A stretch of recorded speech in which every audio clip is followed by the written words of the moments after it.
के ऊपर चल रही क्राइसिस के कारण जो विगत कई महीनों से चल रही है वो सबके ध्यान में है और पूरी दुनिया उससे प्रभावित है।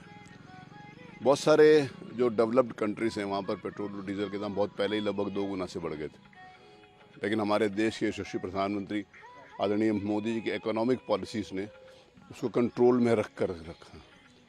अब हम सबके सामने है कि ये जो क्राइसिस है उसमें पूरे देशवासी स्वयं उस बात को समझ रहे हैं और उसकी भावना को समझ रहे हैं।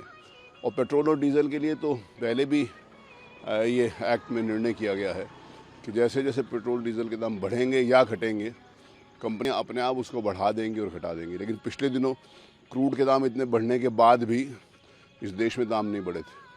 साइमल्टेनियसली माननीय प्रधानमंत्री जी ने एक निवेदन किया है, एक उनकी अपील है। उस अपील में कि हम सब लोग कितना बचा सकते हैं पेट्रोल और डीजल, पब्लिक ट्रांसपोर्ट्स का हम कैसे इस्तेमाल कर सकते हैं, अनावश्यक ट्रैवलिंग को कैसे कम कर सकते हैं, विदेशी मुद्रा जिसके कारण हमारी ख़त्म होती है उसको कैसे रोका जा सकता है। सारी बातों का एक ध्यान माननीय प्रधानमंत्री जी ने अपनी अपील के माध्यम से किया और मुझे इस बात की प्रसन्नता है कि देशवासी उस भावना को समझते हैं और उसके कारण आज पेट्रोल के दाम बढ़े हैं। आगे कम होंगे तो भारत सरकार उसके ऊपर भी कोई निर्णय ले सकती है। सर, तेल की कीमतों को लेकर प्रधानमंत्री नरेंद्र मोदी 5 देशों के दौरों पे हैं, यूएई जैसे। देखिए, आज की तारीख तक जिस समय बहुत सारे देशों के अंतर्गत, आज भी मैंने सुबह एक अखबार में पढ़ा कि किसी देश में पेट्रोल और डीजल पूरी तरीके से ख़त्म हो गया।